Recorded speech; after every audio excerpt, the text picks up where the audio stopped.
Sir Pawan Kalyan గారు పాలిటిక్స్‌లో busy అయ్యి ఇప్పుడు సినిమాలకు గుడ్ బై చెప్పారు అనే వార్తలు వినిపించడం జరుగుతోంది సార్. మరి నిర్మాతలకు కూడా ఆయన సారీ చెప్పారంట కదా! మరి ఆయన నిజంగా సినిమాలు చేయట్లేదా? ఇప్పుడు నిర్మాతలు మరి ఎంత నష్టపోయే అవకాశం ఉందంటారు?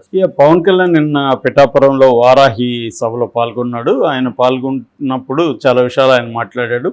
అందులో ప్రధానంగా తన ప్రణాళికలేంటి, ఏం చేయబోతున్నాను, ముఖ్యంగా పిఠాపురం ప్రజలకు ఏం చేయబోతున్నాను అనేది మాట్లాడాడు. అక్కడ ఆయన కొంత ల్యాండ్ కూడా కొన్నాడని చెప్తున్నారు. ఒక 5-6 ఎకరాల ల్యాండ్ కొన్నారు, ఇంకొక 10 ఎకరాలు చూస్తున్నారని చెప్తున్నారు. అక్కడ ఇల్లు అండ్ క్యాంప్ ఆఫీస్ కట్టుకొని పిఠాపురం వాసిలాగానే ఉంటానని హామీ ఇస్తున్నాడు.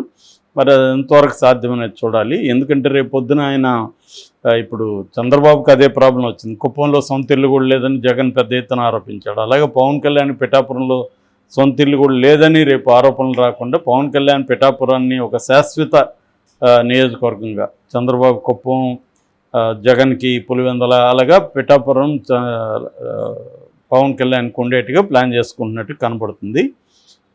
అయితే ఈ సందర్భంగా మనం ఇంతకుముందు కూడా మాట్లాడుకున్నాం, పవన్ కళ్యాణ్ సినిమాల పరిస్థితి ఏంటి. 3 సినిమాలు ఉన్నాయి, ఓజీ అండ్ ఉస్తాద్ భగత్ సింగ్, తర్వాత హరిహర వీరమల్లు. ఈ 3 సినిమాలు ఉన్నాయి. యాక్చువల్గా ఈ మూడిట్లో కూడా మామూలుగా అయితే పవన్ కళ్యాణ్ గత కొంతకాలంగా చూస్తే జనరల్గా ఆయన ఏం చేసేవాడంటే రీమేక్ సినిమాలని ప్లాన్ చేశాడు.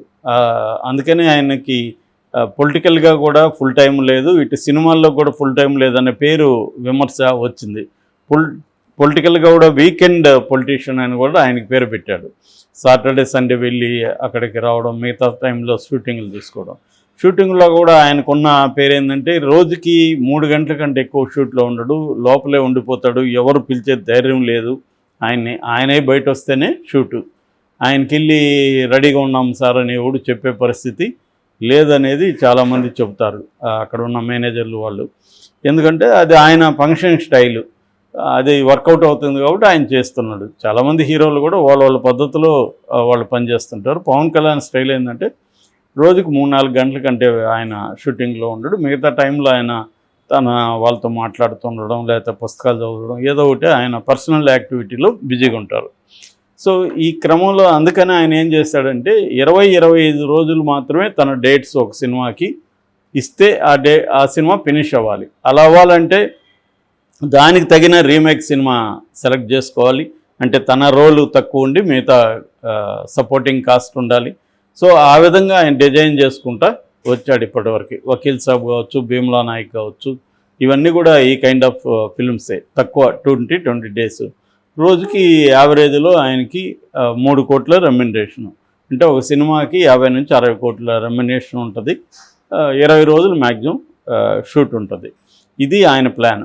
అయితే ఇప్పుడున్న హరిహర వీరమల్లు కొద్దిగా అది పీరియాడిక్ ఫిల్మ్ కాబట్టి ఈయన డేట్స్ ఎక్కువ అవసరమైంది.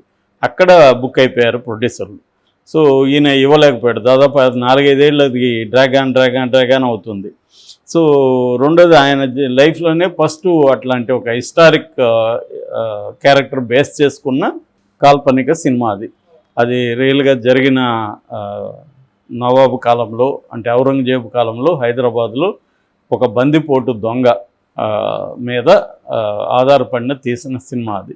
సోషల్ బ్యాండిట్ అంటారు వాళ్ళని, అటువంటి ఒక సోషల్ బ్యాండిట్ అనమాట అతను. సో అందువల్ల టైం ఎక్కువ పడుతుంది. ఆ హిస్టారిక్ ఇవి చేయడం అవన్నీ కూడా టైం ఎక్కువ పడుతుంది. అందుకని పాపం ఆయన ప్రొడ్యూసరు ఏఎం రత్నం మామూలుగానే ఆయన అనేక గొప్ప సినిమాలు తీశాడు గతంలో, తర్వాత దివాలా తీశాడు, తర్వాత ఏదో కోలుకుంటుంటే ఇది మళ్ళీ పడింది.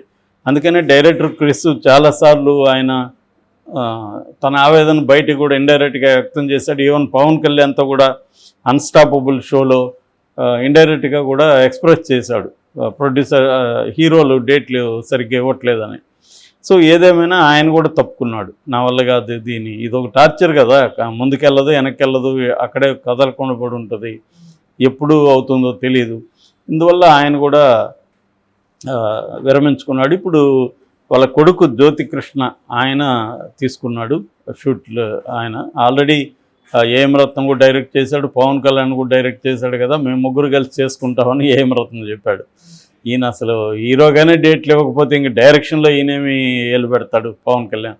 కాబట్టి అది పరిస్థితి కష్టం. మొన్ననే ఒక 10 రోజులకు ముందు ఏం రత్నం ప్రెస్ మీట్ పెట్టి త్వరగా కంప్లీట్ అయిపోతుంది, మేము హీరో లేని సీన్ అంతా చేస్తున్నామని కూడా చెప్పాడు. కానీ నిన్న పవన్ కళ్యాణ్ ఒక బాంబు పేల్చాడు.